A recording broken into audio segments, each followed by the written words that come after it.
কথা কইতাম রে দুইজন বৈশা পুকুর পাড়ে, সেই সব কথা পড়লে মনে চোখের পানি ঝরে বন্ধু রে।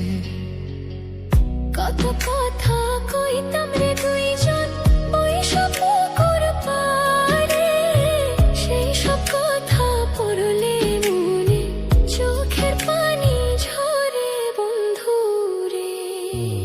কি অপরাধ পাইয়া